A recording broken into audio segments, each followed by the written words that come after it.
我觉得猫在和鸟缓缓升起的那一刻，其实是对鸟的这个它的理念的全然倾听。我不说全然理解，但它试图去倾听和明白。这个电影我本质上它是个庄子哲学电影，大鸟和鲸鱼是一体的。所以我觉得到最后的时候，就是小猫和其他的小伙伴一起成为了一个真正的主体，就是一个真正的存在，不是因为他们控制了这个环境或者控制了命运，而是因为他们学会了共处。Я был коммунистом. Коммунистом остался. И из партии не выходил. Никакой ты не коммунист. Партия всегда боролась с пьянством, а ты алкоголик. Пошел вон! 欢迎来到严肃电影，我是大熊安林。Hello， 大家好，我是书童。Hello， 大家好，我是张扬。Hello， 大家好，我是影子。Hello， 大家好，我是武打。这部作品我觉得特别让人看到就是小成本动画的这个力量。你们要不要谈一谈？就是你们觉得这几年大厂，就像迪士尼啊、梦工厂啊这些大厂的动画，有没有一种颓感，或者说为什么这样的一个小成本制作会感觉比那些大制作要更打动人呢？看完这个电影，我感觉跟一些主流的动画片，比如哪吒这种，就是我不知道我们今天聊的这个电影算不算小众，还是说受众很广啊？或者说它只是就是奖项比较多？就是没有哪吒票房高。就是还是挺耳目一新的感觉嘛，就是而且它的一些声音啊都特别好，由于动物的声音就会让人感觉很舒服，然后就会很舒服，就是眼睛也很舒服，然后感受上声音带来的那种很纯粹的体验。它里面的生物的就是动物的声音都是真实的声音，这不是假的猫叫，是真的就鹿猫的叫声。而且据说他们整个团队就是一起合作的这个制作团队，很多人都养猫啊，导演本人也有一只猫，所以很多的采样，包括动作的观察，然后到声音的捕捉，都是从真实里面来的。这个相对很简单，就是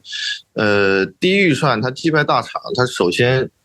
就证明了观众他可能还是就是也不是观众吧，评委或者说各大奖项评审，他更多注重的是一个作品的内核，而不是说我表面上花了多少钱，我不能以说花费决定作品来说，我觉得肯定还是以内核为主的，不管花多少钱，你花了更少的预算或者更多的预算，相对于一部文艺作品或艺术作品来说的话，还是以这个表达内核。它相对于其他的，当然我看的动画片我真的是看的非常少，但我为数看那么几部吧，就从迪士尼那些来说的话，它已经是一个有点像罐头产品似的，就是你看着确实很温馨也很正能量，但是从更深的角度上出发，我觉得它相对没意思，有时候看就没。就是只是很浅层的那一种，但是猫我觉得这部片子还是不一样的，它有很多方面有更深层次的表达，这是我觉得它能击败大厂的一个原因。就是大厂有一种趋同化的审美，对不对？就是它的无论视觉风格啊，然后整个故事节奏啊，人物的那个剧目式结构，就是那种很标准的写法，人物的弧光，就我觉得这种东西其实是奏效的，对。但是就是有种什么感觉？我记得我和舞蹈什么时候之前去年吧，看了那个奥斯卡的那个 shorts 的那些所有的 nominate 的那个shorts，然后其中有一个就叫什么叫二战打到最后的时候，突然那个一个鸽子穿越战场来送信，最后死掉了，在一个士兵的手里。然后那个信上写的战争结束了，然后所有人都放下了武器。那也是一个动画短片。对，也是个动画短片。那个确实会，那一刻你会觉得被击中，但你就是对于看过很多电影的人，你会很明显的察觉到他的意图，你就有一种你被打动了，但是被摁着头打动的那种感觉，就是他全部都是铺垫，全部都是按电影的方式去要达到他要达到的目的。对，这个东西当做多了以后呢，就会有很雷同，特别是看电影多的人就会觉得很累，就看完了以后就看着那一刻你很感动，出来以后就觉得哎呀，真是的，又被摁头了，就那种感觉。张扬呢？张扬有没有这种写剧本的时候这种套路？对吧？有啊，对，必须摁，是奏效的，对不对？观众得先摁给钱的人。刚刚是负责摁头的人，对，负责摁头，就是被更大的人摁着头去摁别人。哦，天哪！哦，所以你觉得这个小成本动画击败大厂的，你觉得特别是这部电影为一个 example 的话，的一个例子的话，首先我觉得要定义击败，因为我觉得它这个击败是在奖项上的一个击败，在票房上我觉得它是打不过就头脑特工队2啊那些，但它确实在故事上展现了一个更新颖的东西，它讲了一个非常有趣的故事。所以我觉得有时候其实这个市场需要各种各样的东西，以及打败在不同的心中的定义是不一样的。我觉得其实要看，至少对我来说，我觉得丰富比胜利更重要，因为有时候胜利不代表什么。比如我去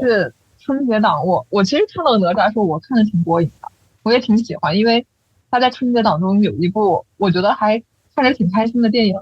但是当后来他变成了某种要打败什么的时候，他确实有点扫兴，因为其实我挺喜欢哪吒的，但是他这个但我不喜欢这种打败式的东西，所以我觉得对我来说，猫猫奇幻漂流，我觉得它最好的是它丰富了这个当我的选择，因为其实我本身不是一个特别狂热的动画片的一个受众，但是当时我是觉得这个挺有意思的，然后看这么多严肃来看个轻松的，没想到它也挺严肃的啊，就是有些地方也挺有深度的，所以我觉得就很好，我觉得它多了一个选择，跟其他的不一样，我觉得是在不一样这一点上，它赢过那些其他的片子。其实这种不一样可以理解为它的形式吗？就比如说它的对于一个小成本的动画，可能它的自由度会更广一些，它可以更实验一些。我觉得它的不一样是它反了，它冲击了某些特别懂市场或特别懂行业的人的直觉性。就比如说，如果我今天拿着这个本子去跟行业大佬说我要做一个猫猫漂流的故事，他肯定就问这是个什么事，我说没啥故事，就是漂流，然后遇到不同的人，有点像公路片。然后我说还没有声音，我觉得我基本上就会被请出那个办公室了。我觉得它违反了一些，就是因为我觉得有时候直觉来源于经验，但是这个经验很可能就是一些东西的反复成功之后一条很简单的路，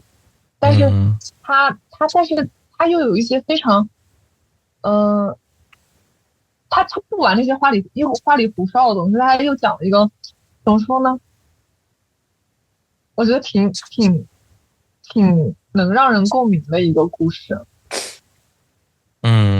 其实也这个小成本，其实也对他的这个创作自由可能是有帮助的。你要是整2个亿美金拍这个故事，估计也是会被请出去，对不对？是。所以你刚刚在介绍，他说他需要保留那些不完美的东西，我觉得特别对，是因为它非常生动，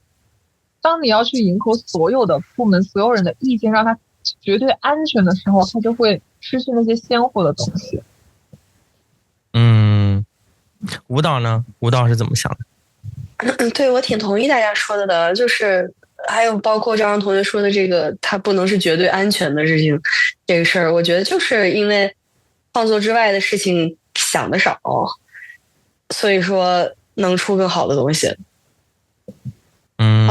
因为你看，他今年有那个最大的那个竞争对手叫什么？哦，有2个是吧？一个是《头脑特工队2》是吗？然后还有一个是这个叫什么《荒野机器人》？哎，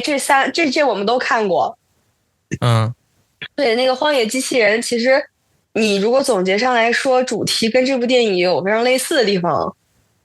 比如说可能对于环境。人类对于环境影响的这个东西的探讨，然后还有包括小动物主题啊，然后荒野呀、什么逃生啊这些什么的，但是那个荒野机器人就非常的暗头，对，就是我去看它是因为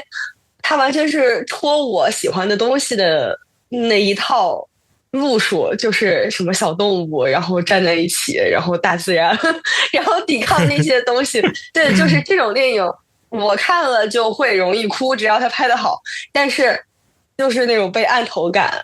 所以说还是太套路了，还是想的太多了，以及太安全了。对，头脑特工队也挺好的，但是我觉得可能失去了第一部的新意吧。而且也是比较安全，我觉得。是，其实还有一部提名的作品也蛮好的。也是低成本哦，叫做《蜗牛回忆录》，是由加拿大的一个导演叫亚当·艾略特执导的，预算是400万美元，很相近哦，是差不了个几十万，是粘土定格动画，那个也是还蛮不错的一部，这个算是独立制作的作品。对，我觉得这部作品能够击败其他作品的，其实是就刨除大家所说的刚刚上面所说的所有的东西，我都非常同意。有一个很鲜明的一个地方，就是它和别人不一样的一个元素，是它让动物保持了动物的样子，他没有把它拟人化，没有说啊这个动物突然之间啊说出来什么样的某一类人或者某一个族群的人的口音，然后或者说做出很拟人化的动作，拿东西也好，然后眼神也好，对吧？就是他没有把它拟人化，而是尽可能保留它动物的样子。角色设计和动画你是能看出来它预算限制的地方，但是动物行为的这个刻画却特别的细致，是吧？猫的抓那个木板啊，它伸懒腰啊，吐毛球啊，还有其他动物的某一些的这个反应啊，它是怎么动的，它是怎么飞的，它是怎么，就是这些细节是特别抓人的。而且它的就像刚才我说的一样，就是它所有的声音又是所有动物的声音都是真实的录音，而非电脑制作或者配音演员去这个诠释。对，所以说它就会展示一种很纯粹的一种动物性。然后这个东西，然后又没有其他的对白，反正我觉得它其实是打开了这部片子，因为任何人都可以无障碍的去看，这一点是蛮重要的。而我看后面很多的报道也好，还有很多的人也好，都在 YouTube 上面抛自己家的动物和自己家的动物一起看这部电影，感觉阿猫阿狗很多阿猫阿狗都看得很开心。但我觉得这个是它能赢，也是一个非常重要的因素。你像对比现在的迪士尼，今年还出过什么木法沙，对吧？哎呀，真的是无语，就是迪士尼之堕落，就是他从开始说再也不拍手绘动画，迪士尼你差那点钱吗？再也不拍手绘动画，都拍那个3D 动画 CG 动画，然后要不就是翻拍他自己的 IP， 然后这个 IP 那个 IP， 这个公主那个公主，然后木法沙辛巴他爸都搬出来了，拍个动物狮子，然后在那讲人话。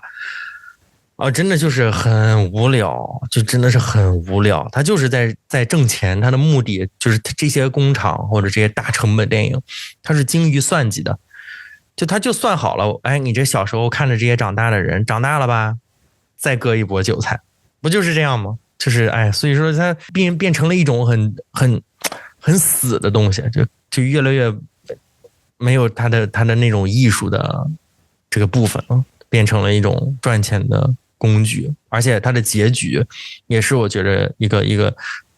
就是主流动画的结局一定是合家欢的，最后问题一定会被解决头脑特工队2他不会让他这个孩子get crazy， 他变成一个神经病，他变成一个不良少年，对吧？他然后我们去着重展示这一部分，不会，他会是合家欢的，他还是一个符合美国的传统的家庭的这个文化的东西，能被广泛接受的东西。然后看到最后，无论是多么的痛苦，哪怕像 Soul 这个电影，然后到最后的时候，他还能把它强行再掰过来然后再收割一波眼泪但是它还是一个 happy ending。 但就不同于这部电影，这部电影到结尾的时候，它并没有给出一个很明确的东西，而是它是一个模糊的、暧昧的、有开放性的这就特别的好。导演本人也是这么说的，他说我不喜欢传统那些近摄、远景、特写的剪辑方式，他说我更感兴趣的是参与叙事，我喜欢在背景里面埋藏线索，喜欢用镜头说话，在游戏中你会通过环境来拼凑故事，而不是通过解说台词。我也用类似的方式来引导观众的视线，比如设置一个远处的巨大结构，从任何角度都能够看到它。我会先搭建场景，然后用虚拟摄影机在其探景，就像真正的外出选址 scouting 那个一样。他解释说，有些艺术家可以在脑中构思场景，但是我没有这种能力，我需要去发现画面。一旦我用了虚拟摄影机去找到合适的角度，画面就可以变得很即兴自然。我花了1年半来研究镜头调度、空间构图、调度的节奏，镜头在动，角色也在动，这就是像是一场舞蹈。对，他就是用那个 Blender 他做的时候，他就搭建了那一片森林，然后但他没有具体设置说我这个人物，就是我搭建这个场景的时候就已经设计出这个人物是怎么跑怎么走，在这里干什么，而他自己拿那个就好像玩游戏一样，拿这个摄影机从这个搭建的场景里面到处看，只看看那看看，像 scouting 一样，就很有意思。我觉得这些东西都共同的让这部作品变得非常的有魅力的非常重要的一部分。就是那下面我想聊一下，就是你们看完了以后，你们喜欢这部电影吗？喜欢呀，就是会刚才有说过，就是很舒服，但是剧情上的打动其实很少。就比如就比如他们之间是怎么合作的，那个船上的那些人，那些美好的东西，或者说那群狗，那些坏的东西，这些我觉得倒是没有很打动我。我觉得更多的还是来自于就是看他们每个小动物那种内心的那种感受，会感觉到他们因为他们没有台词嘛，然后音乐上其实也挺舒服的。我比较喜欢他的那个纯真，就是在现在的这个信息爆炸的这么一个时代，然后还有社会里边，已经很难在这个很多人与人之间的相处里面体会到这种属于动物之间的纯真了。在纯真之上，还有很多自己作者他想表达的一些可能关于气候问题，还有生命之中，你像我比较喜欢的那个点，比较感动的一个点是鲸鱼。其实我比较感动的是鲸鱼，鲸鱼相对于他总是在前2次，他总是以一个救世者的身份去出现嘛，然后到后边反而当猫的灾难消退之后，却变成了鲸鱼的灾难。但是就像那句话说的是的，泰坦尼克号沉没对于船上的人是灾难，但对于船上的那个龙虾来说是生命的奇迹嘛。就这一点让我对，就真的是让我就是灾难只是对于你这个受难的个体而言来说是灾难的，但是它在整个自然的规律，它只是对于你受难的个体来说只是灾难，对于其他的个体来说可能它并不是。我很喜欢这个电影，不用对白或者是用小动物这个东西，我觉得它其实选择了一种大道至简的方式，因为我其实看的时候经常能感受到一种禅意，去除掉很多复杂的东西，回归一种这种叙事之后，其实我觉得它叙事难度挺高的。它回归这种叙事之后，就比如说，我觉得我看到电影和书童看到的电影，可能就不是一个类似的故事了。因为我不会看，我可能就没有看到一个纯真的故事，我甚至也没有觉得这是灾难，我觉得其实就是一种无常。对我来说，就是现里每个小动物它都，是一种在个体和集体中的一种选择。其实我最喜欢的是那个大鸟，就是那个蛇鹫。当蛇鹫一个就是抛弃了那只船飞走的时候，其实第一次是他离开自己的群体的时候，第二次他离开那个船的时候，我甚至想到了电影里面那首歌，就是一个人没有同类。我其实觉得这里面真正能相通的两个动物是金鱼和鸟，但是飞鸟和鱼就是他们两个，我觉得他们是真正我觉得他们对很多东西是有着同样的想法和观念的。就比如说他们在同时一起救起小猫的那一刻，但是金鱼和鸟我觉得有些微的不同。金鱼是一个拥有绝对在那个世界里拥有绝对力量的一个人，他不需要依附于任何群体，他就能够应付他的那个世界。他在水里有足够的吃的，然后他足够大，没有什么天敌。他唯一的东西就是这个无常的世界和无常的命运。当海水退去，他游历完他所有可以看的东西之后，他的生命结束了。但鸟不一样，其实鸟它是一定程度上它是需要一个群体的，但是它不被自己的群体所容。他进入到一个更丰富的群体之后，他可能觉得他一瞬间觉得自己就是好像也找到自己的那个归属感了。但当这个群体不断的流动和变化的时候，他是不会屈服于说我为了这个群体的流动和变化，我就放弃我原本坚持的东西和价值。当另外3只狗上来的时候，他其实就飞走了。他其实也是选择另外一条路死亡，但是他这种死亡就是在我心中看来，金鱼的死亡是命运的无常造成的，但是鸟的死亡是一种自主性的选择。但真正在我心中最接近同类的其实就是金鱼和鸟，但这有时候也是命运的无奈，他们是绝对不能相通的。它一个在天空，一个在海底，但是这种物理上的隔绝其实和精神上相通，它有时候就是很美的。就是所以这个片子带给我的这种感觉是无常，但是无常中也有这种遥远的相似性所带来的美感，所以是非常美的一个电影。对，我跟你很多想法这太好了。我觉得你很多想法我有很多赞同的地方，但有很多又不太一样的地方。我先忍一忍，我先忍一忍，我忍一忍。来，那个舞蹈，我觉得，首先我觉得小猫其实是最接近人类的一个存在，就是它很像一个失去了语言的现代人。然后这个，而且我们也是最容易带入到小猫的这个视角的，也确实给了很多小猫的就是 POV 的那种视角的镜头。所以说我们就像这个小猫一样是一个流亡者，但同时也是一个旁观者。然后我们好像想要重新定义自己，然后观察和试探这个世界，看该怎么继续前行吧。包括这整个电影，我觉得也是小猫找到自我，同时找到他者，而又因为他者更明白自己和找到自己在群体中的位置的这样的一个旅程。所以我觉得小猫在这个里面是最接近人类的。然后呢，这个狗狗我觉得挺有意思的，就是那个我不知道是金毛还是拉布拉多，它跟它的伙伴我觉得还挺不一样的。对，但是我又觉得这些动物其实与其你说它们是完全迥异的存在，对我来说它们更像是人类，就是人类社会就是精神的那种几个碎片，你知道吗？就是我们都有他们这些动物身上所代表的东西在自己身上，就是他们不是完全独立的存在的。你比如说这个狗狗，它有群体性的那种盲从的，然后以及不分享的，就好像是很原始的，那种有食物我就把它吃光，然后我就抢的那种状态。但是同时也有这个，我管它叫拉布拉多吧，它的那种不基于策略，但是是非常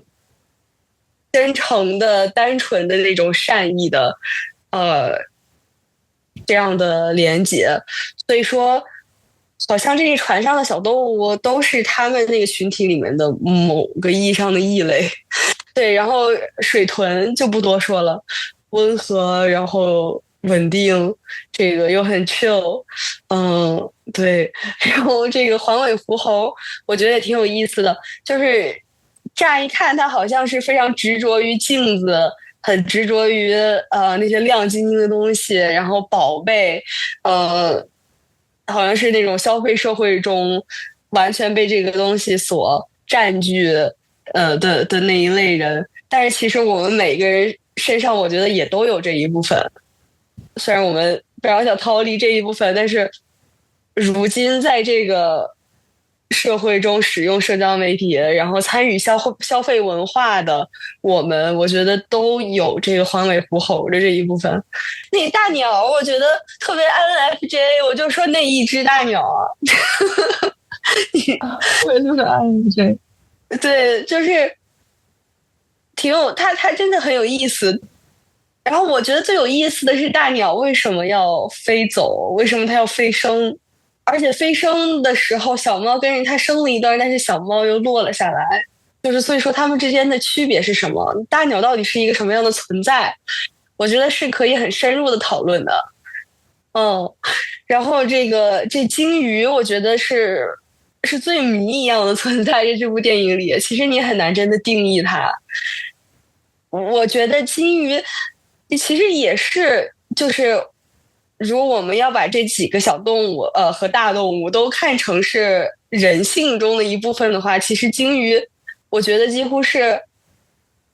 一种存在的边界的一种神性的东西。然后它是我们看不见但是始终能感受到的那个存在。然后我觉得在这个鲸鱼身上，它有一种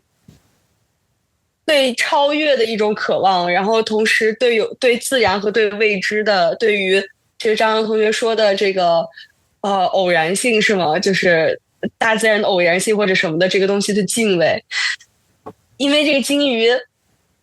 它一直在水底下，但是总是会在关键时刻出现。我觉得这个水几乎有一种潜意识一样的存在。对，所以我不知道该怎么去理解这个鲸鱼。然后对，我觉得这很有意思。然后你就看这个小船上的这些小动物，就感觉像好像在这个语言和制度都已经被取消的这么一个世界里，还有什么样的人性得以存在，然后他们以什么样的方式能够存在。对，我觉着挺有意思的。就是其实我喜欢这个电影是一开始是淡淡的喜欢，对，但是我是在跟你的交流中发现你这么喜欢这部电影，而且每看完一次，除了第一次就是因为太累了都睡着了之外，另外2次然后你都看哭了之后，然后我在问自己说，那为什么会喜欢这部电影？我才了解到我喜欢这部电影就是因为这个电影给我的感觉是OK， 这个世界不好，也可能不会变好，但是，就是那个但是，是所有事情的玄机，是所有让我感动的，让我能继续抓住，或者说像小猫一样愿意留在这个世界上的那个东西。对，所以说很难用很具体的词汇来形容，因为它是一个非常直观的一个情感的东西。对，所以 OK， 直接把麦给你吧。这部电影呢，就是它特别打动我，它讲了很多，但是以一个非常电影的方式去讲的。讲了什么呢？讲的就是我们的故事，影片一开始就是小猫在一个水的倒影之中看着自己，影片结尾的部分是他认识的那些小伙伴，留下那些小伙伴共同的，然后也是在照镜子，就是那个水池里的那个倒影。对，那个其实照的是谁呢？是我们所有人，讲的是一个人的故事。就这里面猫特别像什么呢？猫特别像一个每次有重大灾难的时候都会警觉，然后我知道往哪儿躲，然后我生存下来了，但同时我因为这个躲的过程也慢慢失去了与人之间的联系。就像很多人他是我为了躲避一些风险，我可能润到了别的地方，然后但同时也切断了跟自己的朋友啊，跟自己的这个人群的之间的联系。然后但是他是在慢慢的在找回这个状态。拉布拉多其实就是一个特别也还蛮乐天派的一个蛮好的一个人。对，然后他也是从一个盲从的狗群的，然后争抢，然后盲目的，然后群体行动，在这样一个环境里面，然后因为一些阴差阳错被单独隔了开来，然后学会跟自己这群人不同的群体去相处，去接触，然后同样把这个情绪带给别人。从这个过程中他慢慢也有转变。然后环尾狐猴它更像一个，就像刚才舞蹈也提到的一点，就是它是一个特别消费主义时代，然后我这也买，我那也买，我囤积癖，我囤很多亮晶晶的自己很喜欢的东西，但最终灾难到来的时候你却一样都带不走。同时它也特别像我们现代人，就是你总是看到自己，你总是在照镜子，从镜子里面很迷恋的，然后看着自己，无论是你手机的自拍发 social media 也好，去发社交媒体，然后把自己的自拍发出去，不停的活在一个线上的虚拟的空间也好，还是说其实所有的东西这些都是一个投射，就是你自己的 ego， 你自己那个自我这个东西变得特别特别的大，特别特别重要，然后我是最重要的，然后我眼睛里只有我，从倒影里面看到的也是我，生活在自己的一个世界里面就是我，然后买这样的一个人。然后水豚就是一个它最开始我说的这些动物都是，它是一个就是哎呀就这样了，这能怎么办呢？就是那也是没有办法的事情啊。它不是一种有智慧以后的接受，而是一种就反正横竖都是死，就这样吧，反正早晚都得死，就这样吧。然后或者说就是能过一天算一天有好东西就吃，对，但是想太多了也没有什么用然后就自己这个安全的吃饱喝足的活着，然后吃完了睡，睡完了吃，然后就 enjoy 自己那点时间就好了。然后但它也在这个过程之中，这些动物都在互相的彼此的碰撞，然后彼此的认识。这时候就说到两个非常重要，蛇鹫，对吧？蛇鹫这种鸟，然后撒哈拉以北的一种鸟，对，然后它也是群居，然后就像影子刚才提到的这个世界的那种领袖，很有权力的人，但是他是其中的异类，遇到猫以后，然后想把东西分给他吃，这个要伤害小猫的时候，他想去保护，不惜跟这个领袖搏斗，然后最后被折断翅膀，无法再跟他的团体在一起，上了那艘船。但他同时又像什么呢？我觉得特别感动的是，他特别像我们在每一次灾难降临的时候的那种精神的领袖，这就是我们这个时代的很多的翘楚，就是那些会被自己的群体或者被外人看作是疯子，没有任何用处，你这样做把你排除在外，然后把你的翅膀踩断。但他秉持了一个东西，之前张扬在群里面提到的就是道，对，他就是道，他要追寻的是一个道。那是这种人，就是在我们每一个时代其实都有这样的人，不被很多人理解，他做的这个目的可能也不是具体的为了爱某一个人，而是为了爱本身，它有一个比自己更大的东西。然后在这个末世的诺亚方舟的一样的这个小小舟上面去引领着大家往一个方向走。从这个过程之中，从他对小猫然后释放善意也好，小猫慢慢开始打开自己，从跟大鸟开始到跟其他人开始，然后慢慢去学会如何照顾船上的其他的流亡者。然后环尾狐猴也从这个过程之中慢慢在学习如何跟他者去或者被影响，对，去慢慢看到别人。然后水豚在这个时候也开始在大鸟之后，然后也接过了这个舵，然后掌握船的方向，对吧？那是他不再躺那睡觉了，而是他主动掌握那个舵。这些都是这些人物的成长，包括小狗也是。然后他没有再去，猫开始把那个鱼下去，不停的把鱼叼上来，然后分给小狗吃。但是拉布拉多这个狗也没有把所有的都吃掉，然后它也分给鸟什么的。就是它学会了，这些动物学会了，在这个大鸟的影响之下，学会了如何跟彼此生活，如何跟自己不一样的人去相处，如何看到自己以外的，如何跟他人和平的相处。但这里面还有一个很有意思，就是狗群。就当他们再次遇到那个被围困的狗的时候，有两个地方特别触动我。就那个狗被困住，他们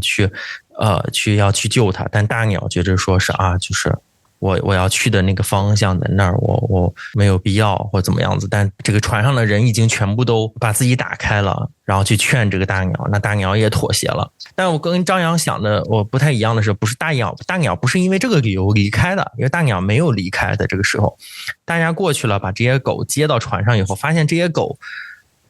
跟他们不是同温层，就是他们想的不一样，他们是不一样的一群人。还是那些盲从的，我们熟悉的，在我们这个社会中有很多盲从的，见到资源要赶紧占有的，不懂得分享的，然后要集体行动的那些人他们会把所有的鱼都吃掉，一个狗，然后也到处乱叫什么的。然后也这个当然这个举动也突然之间让这个船上本来好不容易构建的氛围被打破了。然后这个时候发生了什么呢？就是暴风雨来了。大鸟这时候飞走了。大鸟去干什么了？它其实这是一个我觉得是一个特别意象化的一个表现。就大鸟其实是飞到了那个高山上面，那高山在我看来是一个祭坛，它选择了牺牲掉自己，它选择了献祭自己，然后去停止眼前的这个风暴。这也是大鸟最终要来的这个目的地，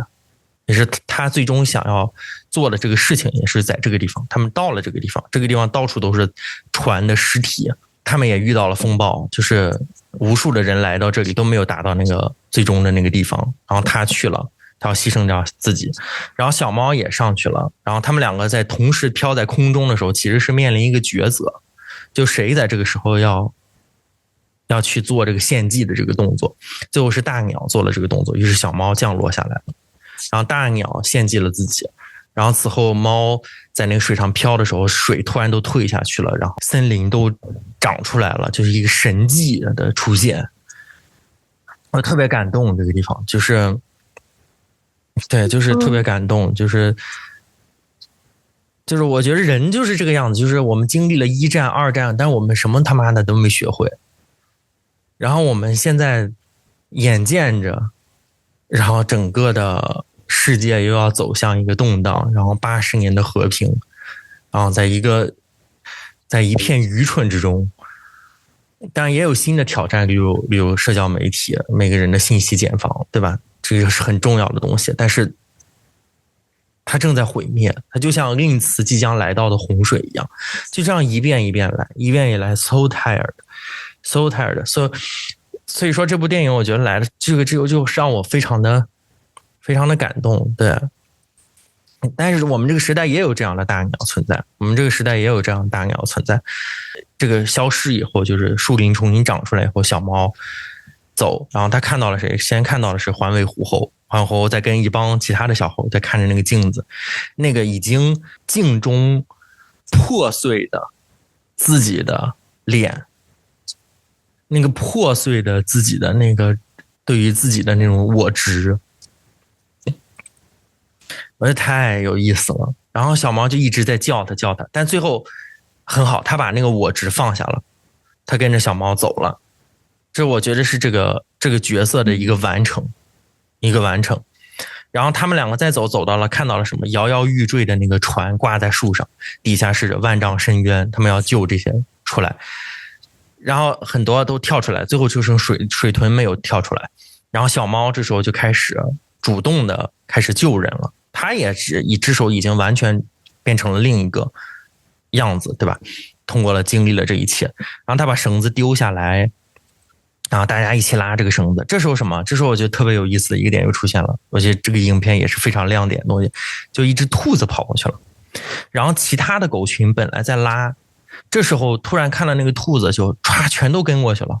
然后突然这个绳子就松了，船又要快掉下去了，然后就剩下这几个小动物抓着。所以这个狗群是什么？我觉得这个狗群就特别像疫情之后的我们之中的很多的朋友，就经历了苦难以后很快就遗忘了，然后就回到一个生活的惯性之中，就他不会再去思考这个东西，也没有像其他的小动物一样学会跟彼此的相处，而他就回到了一个灾难之前的生活的状态，他就继续去追兔子了，就走了。就特别我觉得特别像我们这些经历了疫情的人，然后就觉着哎呀天哪，太精准了。就是然后水豚最后在艰辛万苦之下被救到了，几个小朋友然后团聚在一起。这时候发生了什么呢？就是他的那个噩梦，就每次有灾难来临的时候都是大批的鹿跑，他在噩梦之中也梦到自己被一群鹿围着，对吗？然后突然洪水又来了，就这是一个预兆，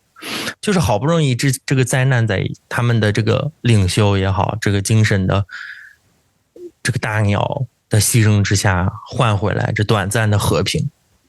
突然之间地动山摇，鹿又开始跑，他那个已经 PTSD 了小猫，然后他就疯狂的望着他眼目之所及最高的那个地方疯狂的奔过去，然后就要往那个地方跑，就像他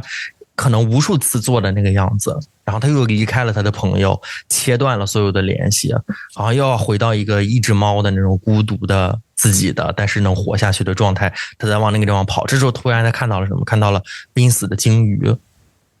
那鲸鱼就本来是大海里面是最畅快的，这个 twist 就是当树长出来以后，它又是一个濒死的状态，然后小猫过去然后蹭它，但是他从鲸鱼里的眼神，我觉得那个眼神他没有，这个片子没有任何台词，但是他从鲸鱼的眼神里，我认为他看到了什么呢？看到了一种接受，就对于无常的接受也好，或者对于自然的接受也好，是一种 accept 接受，而这种接受让这个小猫平静了下来，然后他又学到了一个新的东西，就是接受灾难，接受这种不可能不可控的可能要死掉的东西，甚至接受死亡本身。然后几个小动物依偎在一起看向那个镜子，然后当所有字幕过后，然后一片海洋之中，然后好已经没有任何其他的动物大陆树木了，就是一片汪洋，在一个日落之中，鲸鱼游了过去。最后要说一个什么呢？就是我觉得我和张扬的有一点的观点可能不太一样，就是我不觉得大鸟和鲸鱼是完全两种不同的东西，我觉得它们完全就是一种东西。我也觉得它们是一种东西，但我觉得他们在一个关键地方做了区别。我觉得关于这一点的理解上，我们的不同也造就成了关于那个大鸟的选择。我也觉得大鸟是因为狗要上来它走的，但我觉得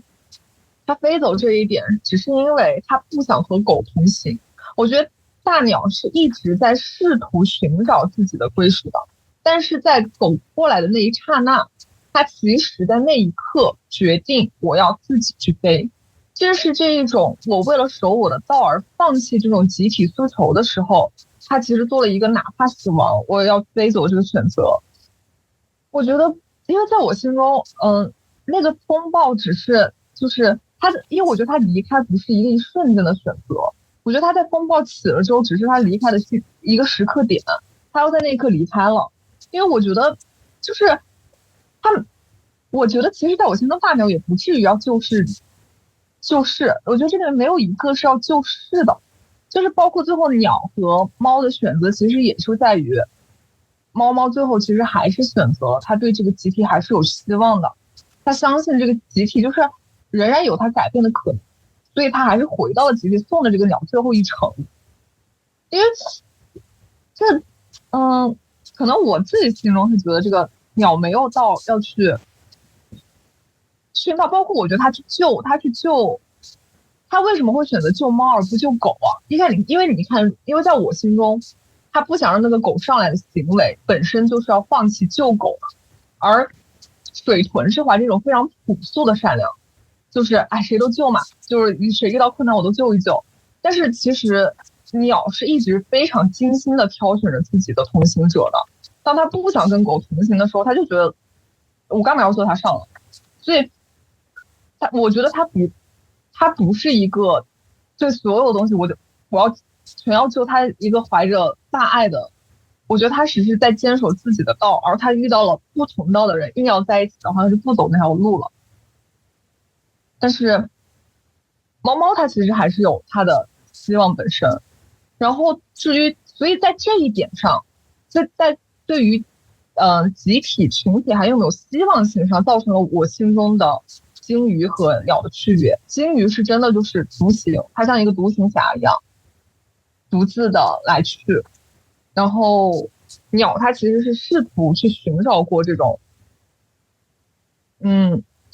群体的。而狗的话，我觉得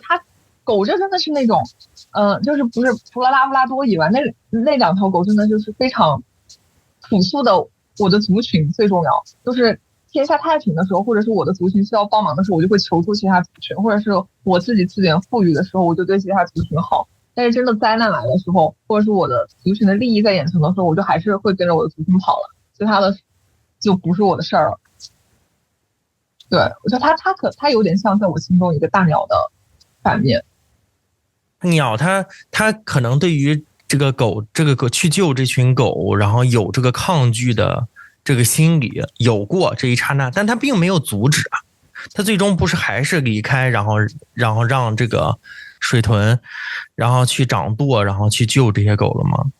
所以你说他有挣扎，是我觉得是赞同的，但是你说他就不认同，然后甚至因此而离开，我是不能够理解。我来说说为什么我能不理解，因为这个电影我本质上它是个庄子哲学的电影，大鸟和鲸鱼是一体的。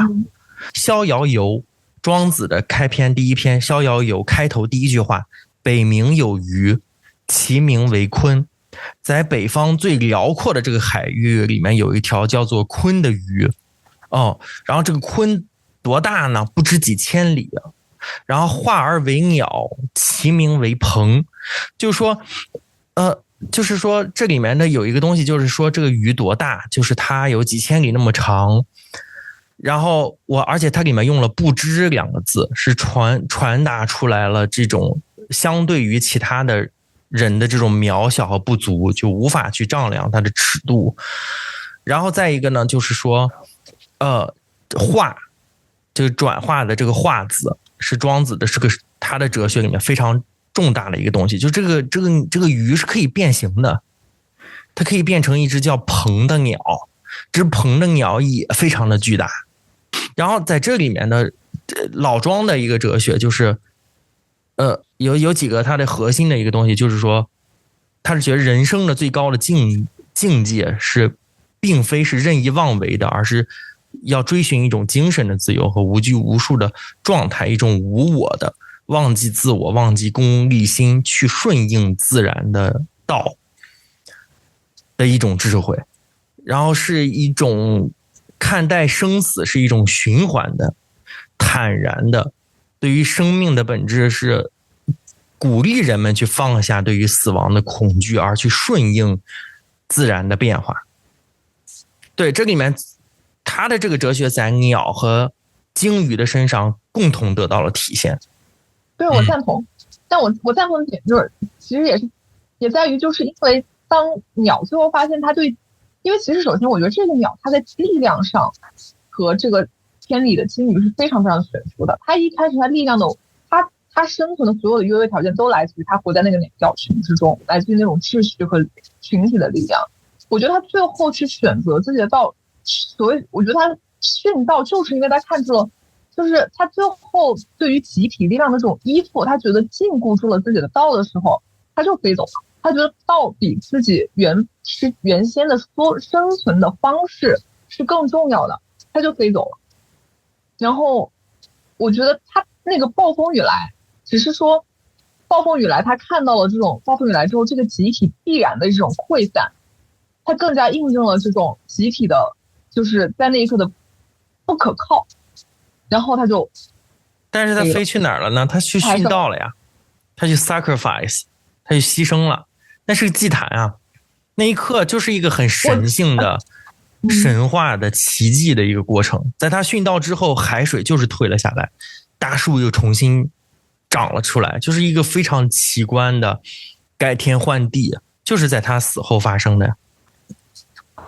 是这样，我是这么理解那个，就是我觉得那个祭坛可以是个象征性的隐喻，他确实是殉了自己的道，但是我觉得他殉道不是为了救众生。我觉得海水退去之后，我猜啊，因为我觉得我有些言论已经就是我会想，一定有人说，你看这个鸟再等一等它就不会死了，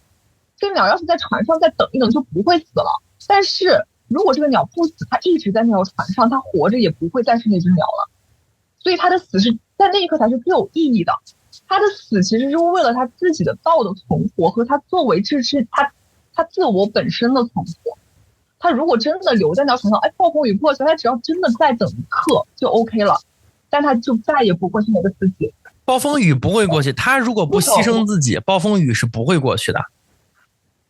为什么呢？这个故事就是这么表现的呀。他的整个东西，他的选择，他脱离鸟群之前，他就是一只鸟。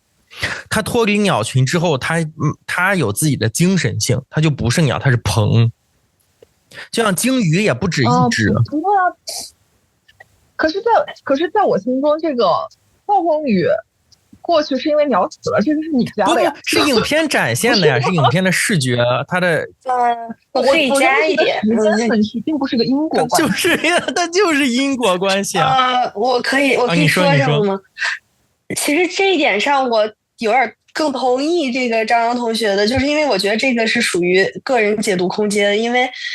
大雄特别喜欢这个鹏和鲲的概念，觉得和这个影片特别的搭，所以你自然也去这么解读，但我却觉得确实可能有解读空间，就是这个鸟是不是它出于知情和自愿的去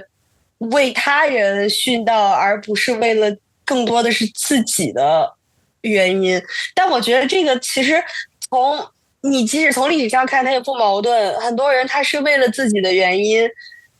去牺牲的，但是他同时可以救很多人。就是这个事情它也不一定是矛盾的，因为我觉得大鸟跟鲸鱼的存在很不一样的是，大鸟它是有自己的性格，还有喜怒哀乐的这么一个凡间的鸟。就是它被踩断翅膀了之后，依然是想跟同类走的。然后呢，小猫一开始来朝它套近乎，其实它也是不是很想理小猫的，因为它有自己的我觉得是情绪在，所以说它不是一个完全超凡脱俗的这么一个像耶稣一样的殉道者的存在。我觉得它是一个凡人。对，但是鲸鱼不是，鲸鱼真的就是一个神性的存在，即使是它最后的死亡依然是和鸟不太一样的，但是鸟的那个死亡最终是完成了它的这个生命的某种升华，所以我觉得这个中间是有解读空间的。就鸟它化身为它和鲸鱼的这种转化，就是从它开始要升华，它牺牲开始的。那个地方浓墨重彩，在一个这么有仪式感的铺垫，暴风雨之中，非常冗长的台阶，然后非常神秘的装潢，到了一个平台，然后要被天献祭，然后最后化为一片彩光，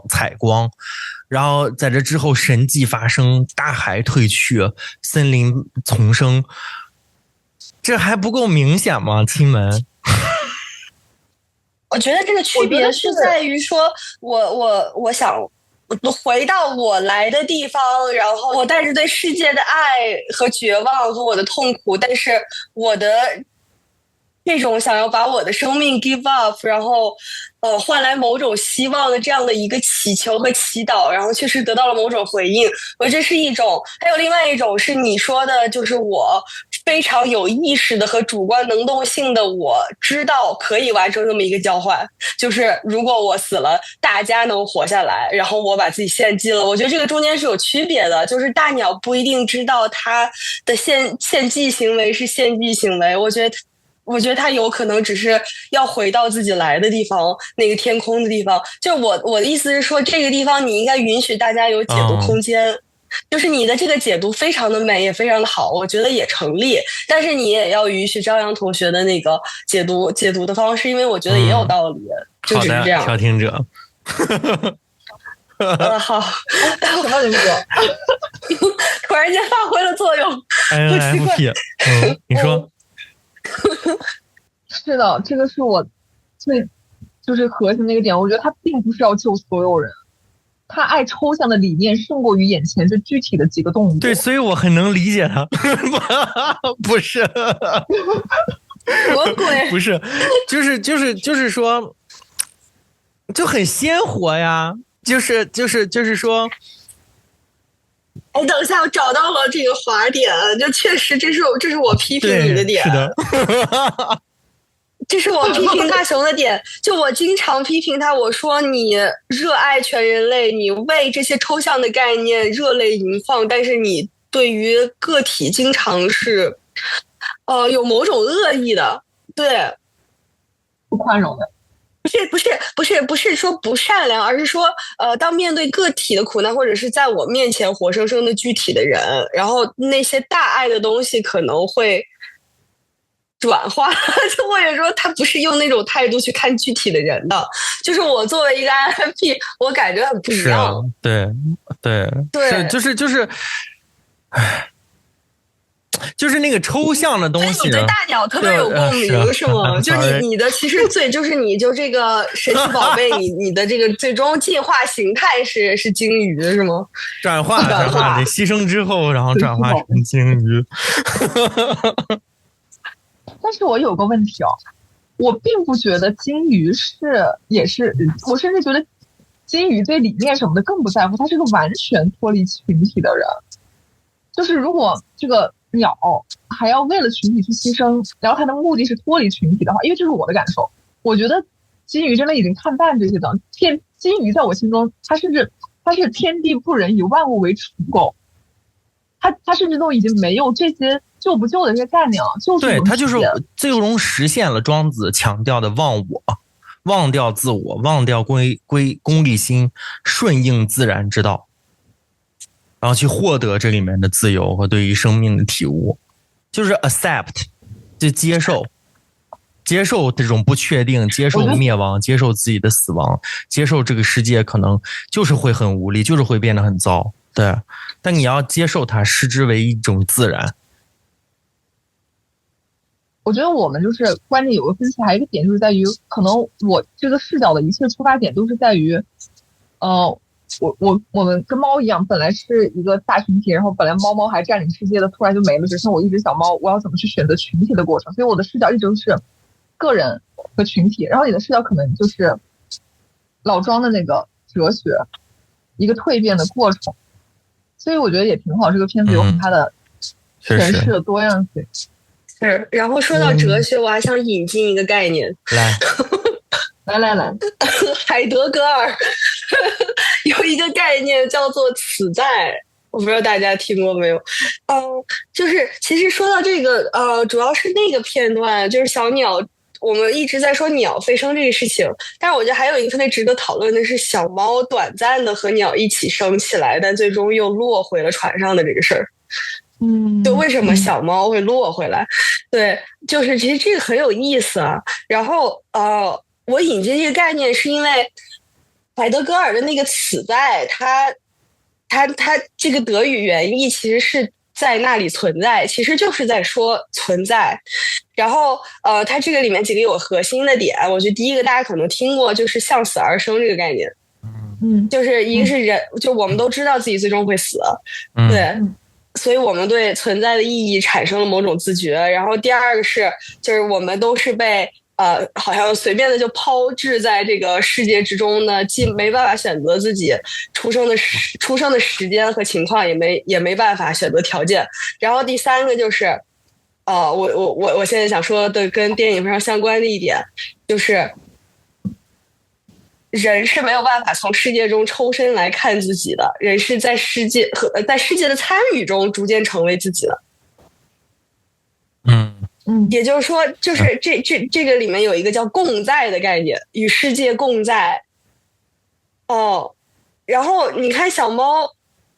它飞起来的那一刻，我觉得它是感受到了这个世界之外的诱惑，就是大鸟要去到的那个地方的诱惑。我觉得他这个时候除了对那个大鸟，我觉得他有某种依恋，然后除了这个之外，我觉得他也想变成这个大鸟那样的存在。然后就是如果这个时候他能不属于任何地方，然后不用面对其他人或者其他事情，然后他是不是能够更自由？他是不是能够不用去想这一切，然后离开这个不确定的糟糕的世界，成为一个纯粹的存在？但是他最终回落到船上，我觉得是他不知道是不是有一部分理解，就是这个存在不在别处，而在于和你身边的人同在这一个地方。因为海德格尔说，此在之为此在，在于它总是与世界共在的。天哪，好拗口啊！对，其实总结出来就是存在不是逃离世界嘛，而是投身世界，然后在这个有限性中承担意义。我其实我是从这个角度，然后去看小猫，在大鸟飞升了之后的他回来，重新再看这些小伙伴，重新再看自己的境况，以及重新找到群体，然后发挥自己的作用，然后以及又发现了此在的这么一个概念的。所以说既然我们讨论哲学，我想把这个引进一下，我觉得非常有意思。对，另一种解读。我觉得那个就是大熊跟张扬讨论的那个大鸟在不在乎那几只小狗的事儿，我觉得有没有一种可能，就是大鸟明显他对自己的那个宿命或者他需要寻找的目的地就是去牺牲掉自己嘛，那他可能路过那几只小狗的时候觉得，那如果时间耽误多久，可能他那个眼前看不到的更多的小狗或者更多的其他的生命，同样是在不断的消失，所以我觉得他可能就是不会太在意这些吧。对。然后还有一个细节，就是我看到那个镜子，就是镜子边上的，就是镜面周围不是有一个圈那个镜子的框，那个框跟那个祭坛上的那个花纹是很像的。就是祭坛也是一圈一圈的，镜面的周围不也一圈一圈的吗？然后我感觉挺像的，不知道它有没有一些别的。再一个，我觉得他在祭坛上发生的那个牺牲，可能我认为就是那个像大雄说的，他们是在船上不断的进行学习嘛，然后在祭坛上的那一个片段是小猫通过大鸟学会了牺牲自己，然后他也明白了大鸟他不说话，他自己心里想的就是要来牺牲掉自己，然后把这场灾难给消除掉，所以洪水退去了。然后当那个他救完小伙伴之后，看到一群鹿在奔跑之后，他知道灾难又来了，然后他我觉得他就没有理他的小伙伴，他自己就是狂奔。我觉得这个就是他通过大鸟身上学会的，想要牺牲掉自己来救他的小伙伴。但是他在狂奔的路上又看到了鲸鱼，可能是他又从鲸鱼那里又学会了对于生命的一种，就是更另一种角度的理解吧。所以他又没有牺牲掉自己。哦，你是觉得他跑到山顶是要牺牲自己啊？对对，然后我在网上看到一种解读，就是那些雕像，就是小猫的雕像啊、人的雕像之类的，那些雕像是牺牲掉之后就会变成雕像，就是那些被淹没。然后这种解读就那意思就是变成了，每一次灾难都牺牲了小猫。我天，太可怕了！就太可怕了或者就是变成牺牲掉一个善良的生物或生命。那里面还有一个人的雕像。对对，人也是有善良。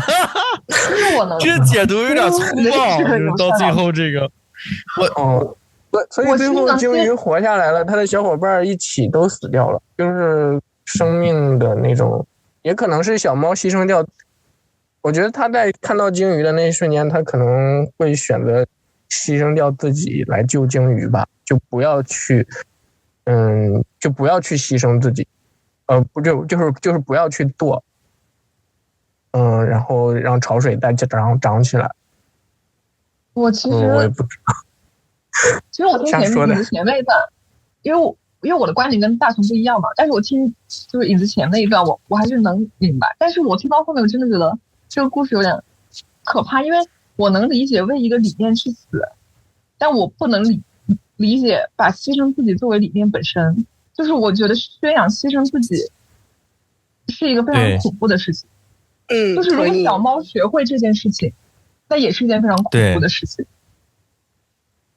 我没觉得小猫要牺牲自己，它就是逃命的本能，它就是那个眼神是惊慌的，没有思考的。他逃的时候，他都把他的朋友抛弃了呀。就是看到路之后，他可以带着朋友一起跑，他不用带着朋友。对呀，他的朋友都被甩到身后，一脸懵逼，都不知道发生了什么。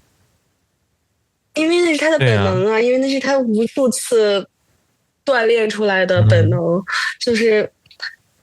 我觉得为什么我说小猫是最像一个失去了语言的现代人的存在，在这个电影里面。它不是，我觉得小猫不是那种这个什么牺牲自己的，就我觉得网上有很多人他喜欢把特别复杂暧昧的很有意思的东西弄上简单粗暴但是很暗黑的，让你好像细思极恐的那种设定，然后让你一看原来这个这么细思极恐，但我觉得没什么意思，就把复杂的东西简单化了。确实，我想回到刚刚舞蹈说的那个，我觉得我跟优方就思考想了一下，因为那个概念，其实我觉得这个特别美，它让我想到一个，就是舞蹈刚刚说了之后，我突然觉得在这里面最美的一个友谊其实是发生在鸟和猫之间，就是在猫，就是我觉得猫在和鸟缓缓升起的那一刻，其实是对鸟的这个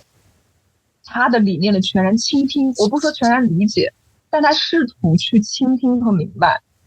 然后在明白之后也做出了自己的选择。他们明显不是完全同类的，他们不是同类，猫和鸟本身，但他们之间又缔结了一种能够彼此理解的东西。在那一刻，他们同时升起的一刻，他们就共同存在在那此时此地，我觉得其实非常美。对，我就觉着这个小猫和大鸟的关系，它是非常超越的，就它不是基于物种，对吧？你看开头会觉得这个小猫还可能是大鸟的食物，就是食物链上面是这个关系，然后不是基于他们的什么角色历史，而只是基于行为本身。他们之间没有语言，然后也没有一个制度，就只有这个选择的连续性，就我选择去理解你，然后我选择去保护你，或者我选择这个时候给你这条鱼，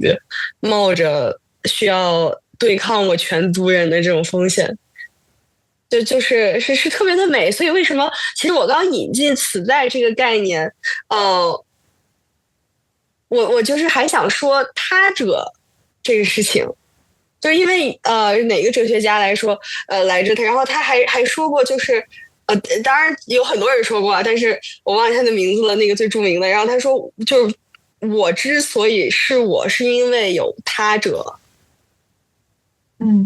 然后你会看到这个电影里面，他们不停的在，特别是小猫啊，然后看那个水面自己的倒影，基本上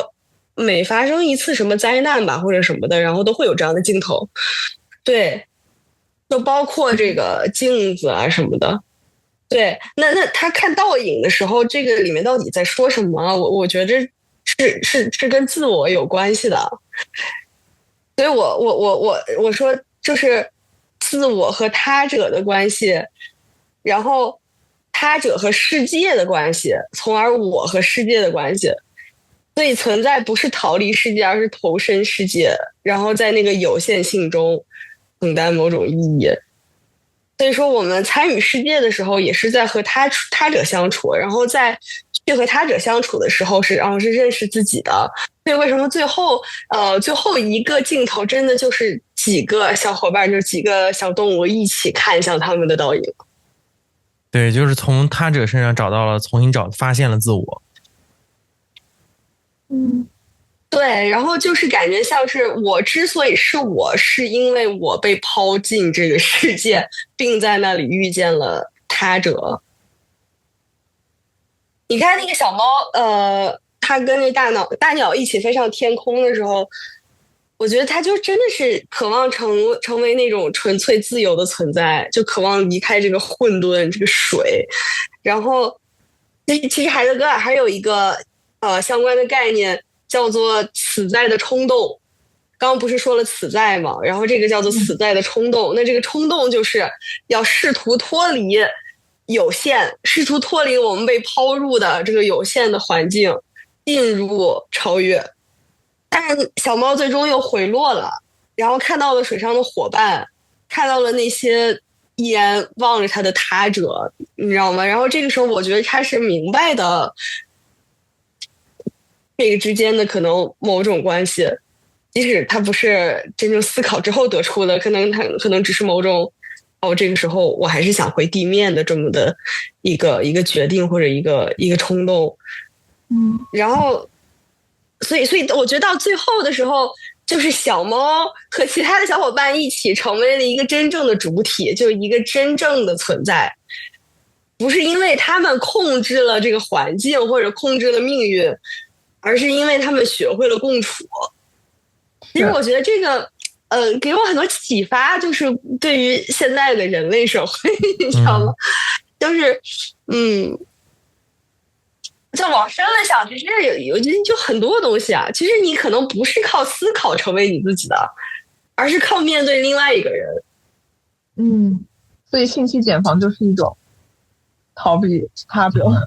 更广阔的他者。是啊。这个电影里面有很多我觉得有趣的哲学的点，但我不知道是不是太 nerdy 了，不知道大家会不会喜欢听。说，特别想进步，进步，就是那个，就是你看这个电影，我觉得它的中文翻译就挺俗套的，虽然很可爱，叫什么《猫猫的奇幻漂流》。它宣传的点，反正我当时身边不是搞这个行业的人想去看的点，都是因为家里养猫养狗。对，我这可能是考虑到，以及可能来点小朋友观众，是不是？对，但是它英文原名叫做 Flow， 对吗？就是很简单的 Flow 是什么？就是流动。然后你就去想，就为什么它要叫做 Flow， 对吧？为什么它英文不叫猫猫的奇幻漂流？然后包括这个不断上涨的河流本身是什么？我要抛出这个问题吗？还是直接给出来？我先抛出这个问题吧。OK， 影子先来。经典台词。太好了，我们终于可以说这个台词。河流是什么？是吗？上涨的河流。对。我不知道呀，它就是灾难吧？我觉得大洪水就是有一些故事经常出现的那种。我觉得是这样。那你觉得它跟传统意义上的这种末世故事的这种河流有什么区别吗？你比如说诺亚方舟里面的河，你觉得跟这个河有什么区别吗？还是没有？好像没有，我听你们说吧。对。我觉得这个河可能跟诺亚方舟这种故事里面的河，它不太一样的是，它不是惩罚性的。就是诺亚方舟里面的河基本上就是一个惩罚，就是那个洪水啊是一个惩罚，因为人类怎么着，所以我要惩罚人类，所以要怎么着。但是这个里面的河流其实它就只是自然，就它不发言不表态，然后也不偏袒任何人，就它也不需要去执行某种道德，然后它就是它既不是很可爱的疗愈的，也不是报复性的或者是惩罚性的。就是如果我们再回到那个他者的概念，其实你可以把这个河流，我觉得这个河流可以理解为一个绝对的他者，包括它作为一个镜子的存在，是对吧？哇哦，对，看到其他小动物然后什么的，这个他者是显而易见，但是埋得更深的是那个每次他们看到倒影的时候，河流这个绝对的他者，因为他完全不说话，也不发言，不表态，不偏袒，然后所以说人类或者小动物只能学习怎么在它之中协商着生存，但是不能控制它。我先说这么多吧，就是大家对于这个上涨的河流还有什么自己的理解吗？或者是想法？我觉得两方面，一方面它是一个隐喻，就是像一战、二战，还有即将可能会带来的更多危机和挑战，更多人的死亡。对，它就是那一次次的到来，然后你可能就是之前还有不是那个福山还说那个世界。叫什么世界的终结，对吧？最后的人，对吧？但是现在感觉一切又是在被挑战着的。但你如果放得更长远的话，有可能这只是一个小小的风波，对吧？所以说，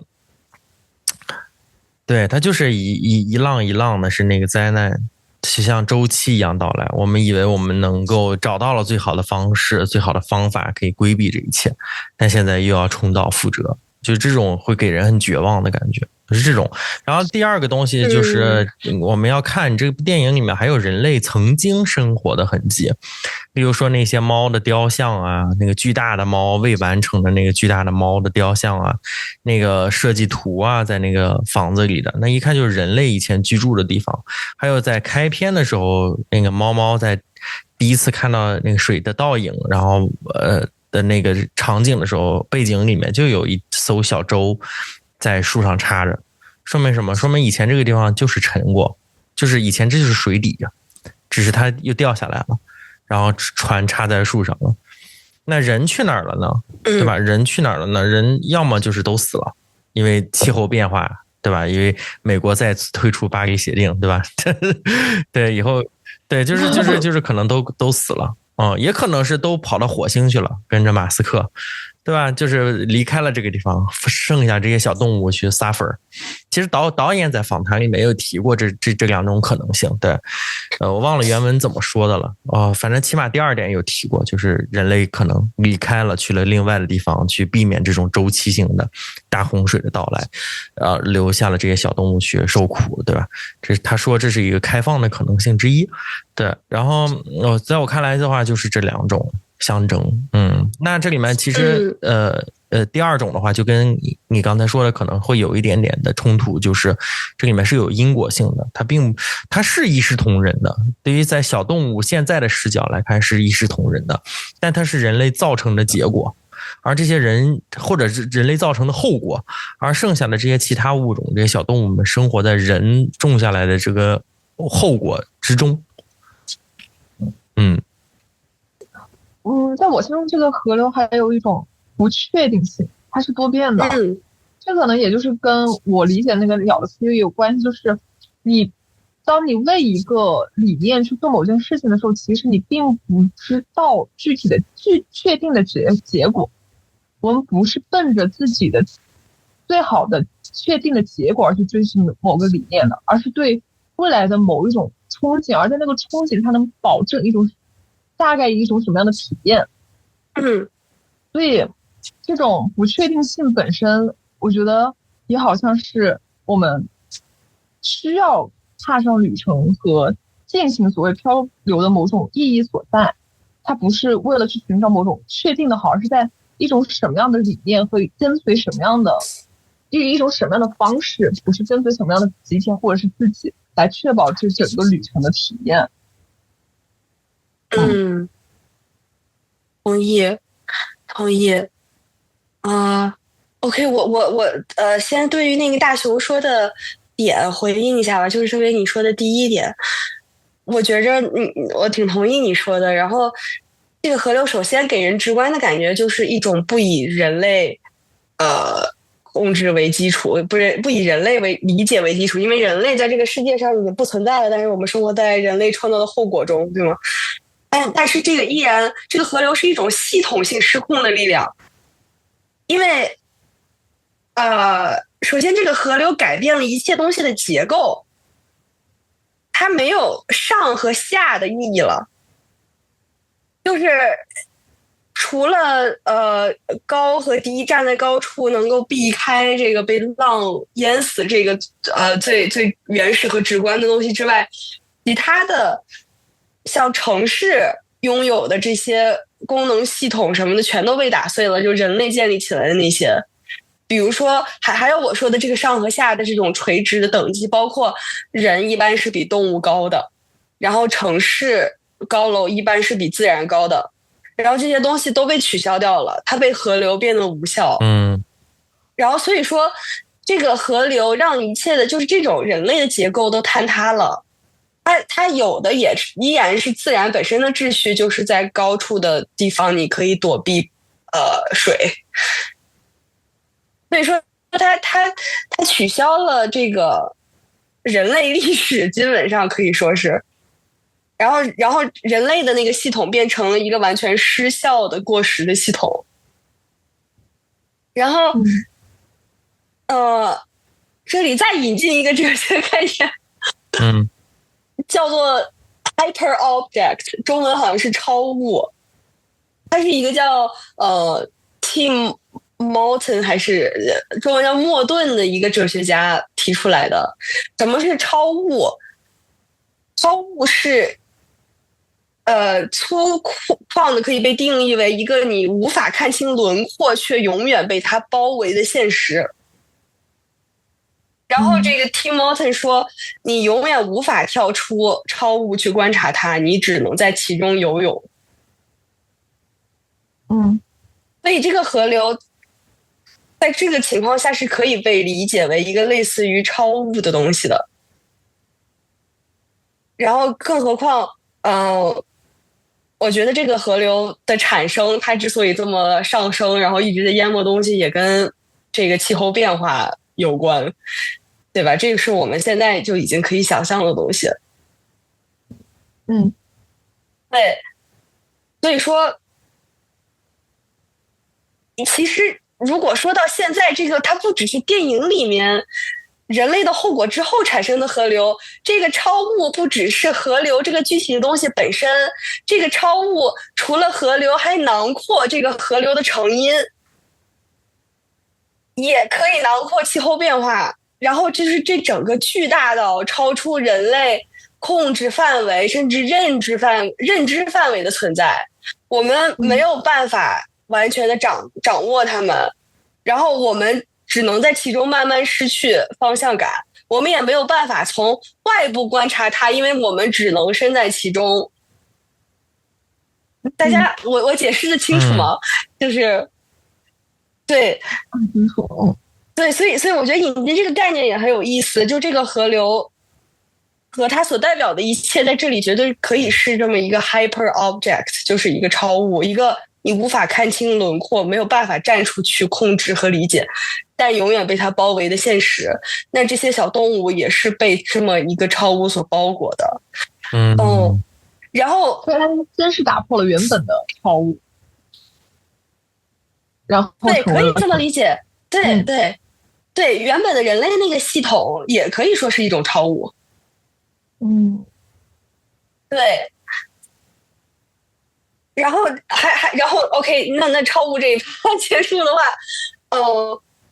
还有就是你不觉得这个河流是成了一个交流的一个主导的方式吗？因为这部片子没有语言或者是人类意义上的语言，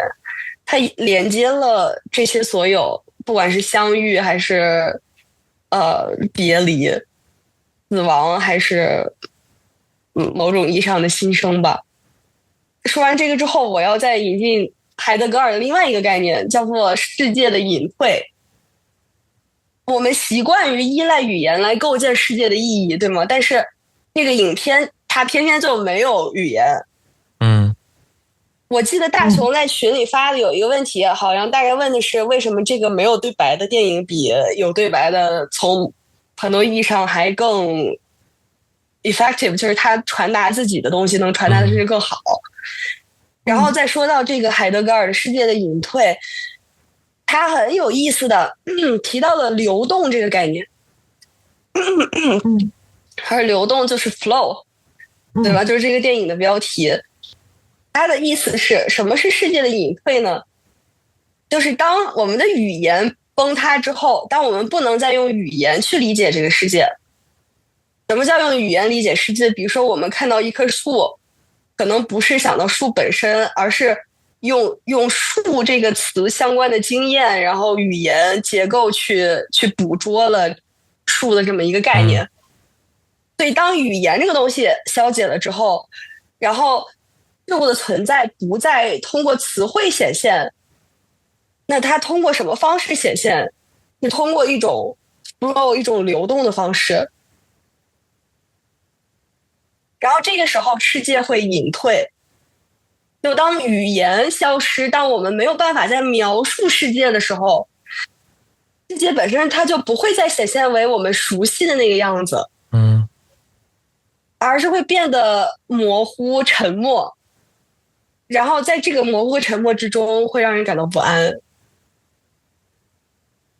但是世界还在，只不过它不再通过语言然后来显现自己。所以你不能再说哦，这是灾难，这是河，那是城市，这是家。你只能去看着那些正在失去的东西，然后那些漂浮的东西，然后那些不断流动的东西，然后你只能去体会这个世界正在变成什么，因为你已经没有语言了，因为这个世界正在隐退。其实我们观众也是在经历着这么一个世界的隐退的过程，和小猫一起。而这个片子就是不给观众语言的，小猫不会拟人化的说狗狗我的好朋友，大鸟我的恩人什么之类的，然后或者说这是我的家，这是没有语言。我们和小动物一起看着一切流动，看着这个世界不再以我们熟悉的方式显现自己。所以我就说为什么流动就 flow 这个概念特别好，但是就是中文的这个title 里面就没翻译出来。当然好像其实也没法翻译，对，但是就是这个原来的这个 flow 我都不觉得是这个创作者有意为之，但是我就是这么过度解读了，因为我觉得特别有意思。对。然后我还做了一个研究，就除了海德格尔的这个世界隐退跟 flow 的关系，就他对于这个流动性的一个观察，还有德勒兹是他对于流动也是 flow 他用的这个词，然后有另外的一种解读。基本上他就是把这个 flow 定义为一种原始能量。这是什么原始能量呢？然后他这个解读的空间是在这个资本主义里面，就是他觉得资本主义是在给我们编码的。对，就是比如说劳动被这个工资制度给编码，然后呢，我们的身体被这个性别给编码，对吧？然后我们的身份被这个什么国籍、年龄、什么性别之类这些东西编码。德勒兹管这个叫做 coding。就是直译过来是编码吧，对。然后他这个东西，他觉得是压抑性，就是压抑性的、压迫性的。他让这个生命的，就是这种原始能量被框死在这个结构、这个编码，也就是这个标签里面。对，但是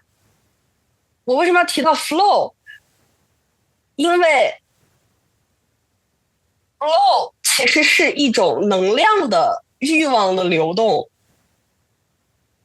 而这个能量和欲望的流动，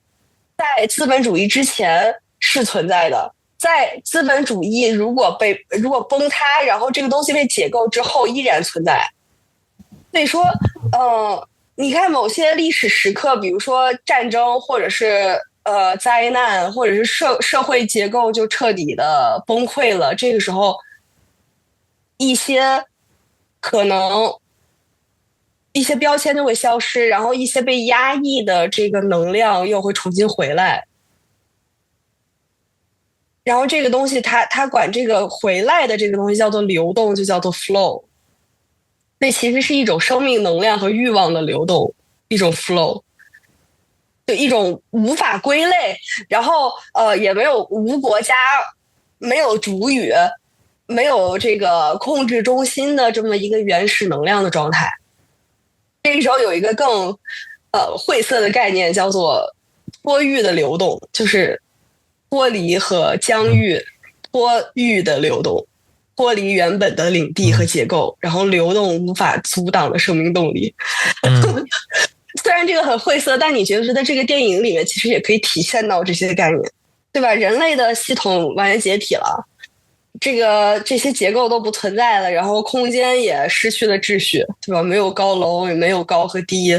然后包括动物们好像也不再被这种物种的阶级，或者甚至很多时候被食物链所限制，可能甚至可以超越，然后一切都是在漂浮的流动之中。流动的时候，我们甚至都看不到它是怎么流的，因为一切都在水下。就很像资本主义这个资本主义的这个 coding， 就是编码崩溃之后的可能会有的景象啊。而如果你想看这个气候变化，现在全球变暖，这个河流的产生肯定也是跟资本主义有关的呀。所以这个水作为flow 里这个电影里面的这个主导元素，我觉得也是象征意义上的一个这个解码后的流动。这个编码其实是对于自然的征服，人类对于自然的征服和利用。但这个东西如果随着它的失序，然后这个编码就会变，就这个 coding 就会被破坏掉，它就会回归成一种无序的更自然的状态。对，有趣。哇，所以最终还是所以就回到了这个片子的核心啊。它是一个老庄的哲学，对不对？就是当所有无论是你说的 coding 也好，什么也好，当这些所有的失序到来的时候，它就会失序，就是自然本身，它就会回到一个自然，无论它是谁的后果。所以我们能做的其实就是接受它，就接受这种无序的到来，并且视之为自然，接受自然的这种规律。然后和自己也可能会有的命运，包括可能的死亡。其实我以前也会觉得，就是而且营销号也常写你要去爱具体的人，不要爱抽象人。但是说实话，我觉得在我当下，我觉得要去强调爱抽象的人，因为我觉得现在太没有理念了。我觉得摒弃到所谓一个抽象的人之后，就会堕入到像，我觉得很容易陷入到一种困境，就会变成那个黑狗和那个柴犬。我觉得如果没有毫无抽象的人的概念去做事，就会很容易滑向那个狗的那条道路。就是我看着它像我的同族，然后利益允许我就去做了，它就是一个非常天然的一个选择。我觉得只是要在抽象和具体中去做一个程度上的挪动。但是如果说现在这个说的话，我反而愿意说，我们应该要去强调我们今天是为一个什么抽象的东西在做，因为我觉得现在大家太具体了，太眼前了，有的时候，对，所以，但那种眼前，也不一定代表他就真的能够爱眼前的人。其实爱眼前的人，我觉得是一个非常非常需要练习的事情。是的，是的，就很多人说你要爱具体的人啊，其实他其实就像狗狗一样，就是我面前我的同伴都是小狗，然后我们这个有兔子来去追，然后我们现在挺好，有问题了就求其他人，就我真的觉得很容易变成小狗那样。他也不是一个说的真的爱具体的人，他的那个具体特别有标准，就是我眼前的我的同类的，然后不伤害我利益的那些人，他那个具体条件可多了呢。所以有时候我觉得这个今天反而可以要去强调一些抽象的东西，你要为对你还有什么坚持的理念本身是不为一些具体条件的变化所动摇的。我比较警惕的是那种宏大的叙事，比如说爱国，然后包括我们是多么的爱世界，多么的爱和平，但是你根本就不知道爱是什么，因为你都没有办法爱一个具体的人。明白，是啊，是对对，我甚至觉得爱具体的人是一种练习。你能通过爱具体的人，不知道什么叫做爱全人类。对，其实人也是需要通过去爱具体的人来检视自己的抽象理念。是的，对。我其实特别同意刚刚舞蹈说，就是爱具体的人是更难的。只是说，我觉得现在很多营销号也好，或者是一些大家会用这一句话来变成一个不去思考更抽象自己所谓道的东西的一个理由。